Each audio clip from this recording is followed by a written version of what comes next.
Ibu, kalau saya sendiri saya sudah terlalu percaya. Saya pikir kalau teman-teman orang Islam yang nonton mereka sudah tahu bahwa itu pasti ibu betul-betul tidak bohong bahwa ibu seorang mantan muslim. Saya pikir sudah tidak usah lagi juga tidak apa-apa. Mungkin ada satu dua yang ibu mau tambahkan nanti belakangan, tidak ada masalah. Nah sekarang nih ibu ini kan masuk Kristen. Karena ibu masuk Kristen tentu ada hal-hal yang ibu mau tanyakan kepada pendeta. Nah saya pikir acara ini menjadi kesempatan bagi saya sebagai pendeta. Kalau saya sudah minta kesediaan ibu baca Al-Quran, maka saya sebagai hamba Tuhan, pendeta, saya juga mau bantu kalau saya bisa. Dan juga Ibu Yuyun, pengetahuan saya tentang Alkitab belum sempurna. Belum sempurna. Saya bukan hafal semua, tahu semua. Mungkin ada hal-hal yang saya tidak tahu. Ya, ini saya harus jujur. Dan saya akan belajar terus. Bahkan saya yakin kalau Alkitab Ibu ya, sampai saya mati pun pasti ada hal yang belum saya pahami. Itu kita harus jujur kepada pemirsa bahwa ini bukan seolah-olah wah Mel Ahto kuasai Alkitab semua, tidak. Saya masih belajar dan masih ada hal-hal yang perlu saya gali lagi begitu. Jadi kalau Ibu mau bertanya, sepanjang saya tahu saya siap jawab. Silakan Ibu. Iya. Yang selama ini saya mau tanyakan itu memang awalnya saya itu modal percaya. Ya, percaya saja. Ya, percaya saja. Percaya itu dengan iman, dengan yakin. Iya, tapi kalau mau doktrin apa saya belum terlalu paham. Okay. Tapi yang namanya kita percaya mau apapun kayak tetap percaya, begitu. Yang saya mau tanyakan apa masih ada lagi penjelasan tentang bahwa ketuhanan Tuhan Yesus? Iya, Ibu Yuyun dan semua pemirsa, ini pertanyaan yang baik sekali. Apa yang saya jelaskan hari Kamis dan itu adalah video sebelum video ini yang pemirsa bisa nonton. Saya harus akui itu belum lengkap. Seperti yang saya bilang kepada Ibu Yuyun dan juga pemirsa yang ikut waktu itu bahwa doktrin tentang ketuhanan Yesus itu kan ada satu mata kuliah Ibu di sekolah teologi yang namanya Kristologi, ilmu tentang Kristus. Jadi mata kuliah Kristologi itu sendiri bagi mahasiswa teologi seperti saya dulu sekolah teologi itu harus menyelesaikan bersemester-semester. Dan saya yakin sekali banyak mahasiswa teologi pun yang mungkin belum paham tapi sudah ada di pelayanan. Bahkan mungkin ada pendeta yang sudah jadi pendeta tapi dia belum mampu menjelaskan secara utuh. Saya mungkin salah satunya. Oke. Sampai di sini kita sudah bisa menarik kesimpulan dari ketiga poin kunci jawaban pembuka oleh pendeta ini. Kesimpulan yang kita bisa dapat adalah sangat jelas. Bagi siapapun yang mempertanyakan konsep Trinitas maka 1. Harus belajar hingga ke jenjang sarjana teologi. 2. Setelah belajar tidak ada jaminan menguasai apa itu konsep Trinitas. 3. Bahkan jika sudah lulus menjadi pendeta belum tentu mampu menjelaskan apa itu Trinitas. Sehingga setiap orang yang mempertanyakan konsep ketuhanan Yesus harus menerima penjelasan dari pendetanya atau silahkan berhadapan dengan ketiga poin kunci jawaban di atas.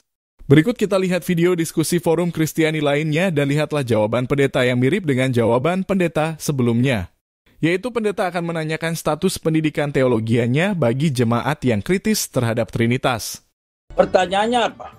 Kenapa firman itu dikatakan Allah dan kenapa firman yang ditulis di dalam Alkitab tidak dikatakan Tuhan? Jadi, Bapak belajar teologi enggak? Saya bukan lulusan teologi ya. Apa yang terjadi denganmu? Saya mau mengajarmu tapi kau nggak mau diajarin. Ngapain kau masuk ke Zoom ini?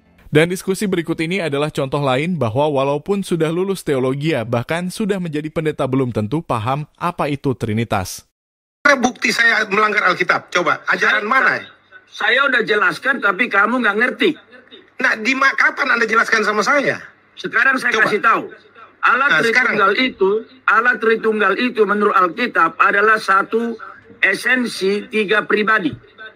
Satu esensi yang ada maksud di mana? Dan di mana Allah secara literal Allah Tritunggal dan esensi atau hakikat yang ada maksud itu satu hakikat tiga pribadi. Tunjukkan di mana dalilnya, ayatnya di mana? Pak Yosua Teo, boleh tahu ya. Anda pernah belajar teologi di mana? Saya belajar teologi di banyak sekolah teologi, tidak perlu Anda tahu. Iya dong. Kenapa mesti? Anda siapa saya mesti laporkan ke Anda? Nggak perlu kan? Saya hanya mau bertanya, masa nggak boleh? Walaupun tentu saja ini tidak mewakili jawaban seluruh pemeluknya. Setidaknya kita bisa melihat sebuah gambaran betapa sulit dan melelahkannya untuk membangun pondasi utama dalam sebuah bangunan keyakinan menurut seorang pendeta yang telah menempuh pendidikan sarjana teologi ini. Dan menariknya adalah bahwa jawaban akan pertanyaan konsep ketuhanan dalam Islam tidaklah sesulit dan melelahkan seperti itu.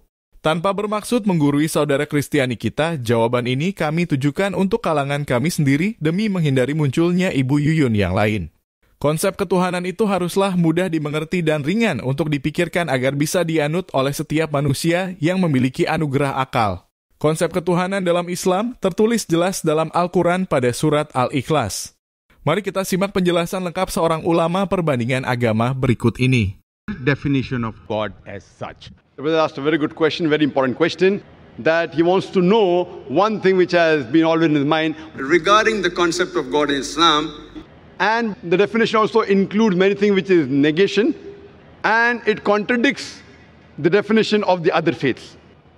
In fact, in Islam, the concept of God in Islam says what Allah is and also says what Allah is not. Besides knowing what God is, it is also important to know what God is not. So that if someone falsely claims that so-and-so is God, you can easily come to know this is a false claim.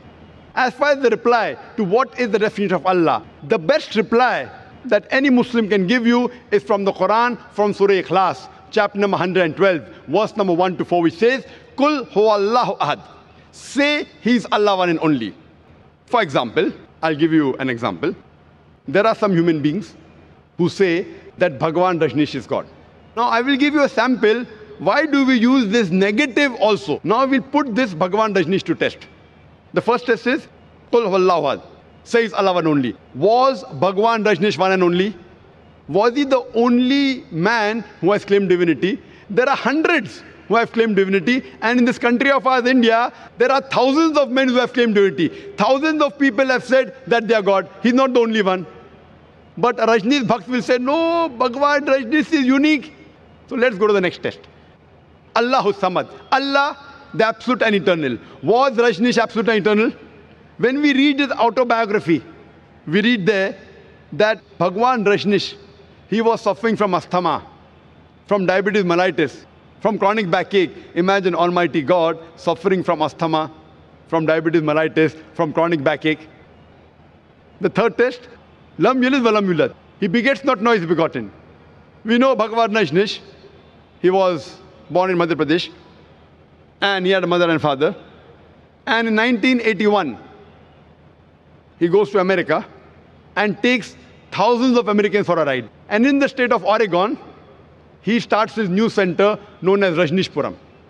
Later on, the American government arrests him and puts him behind bars. Rajneesh alleges that the American government gave me slow poisoning.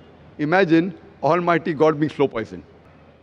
And the last test, Walam yakul lahu kufuwan ahad, is so stringent that the moment you can compare God to anything in this world, He is not God. Walam yakul lahu kufuwan ahad. We know Bhagwan Rajneesh. He had a white beard. Like the human beings, he had 2 eyes, 1 nose, 1 mouth, 2 hands. The moment you can compare God to anything in this world, He is not God. Walam yakul lahu kufuwan ahad. For example, someone says that Almighty God is 1,000 times stronger than Arnold Schwarzenegger.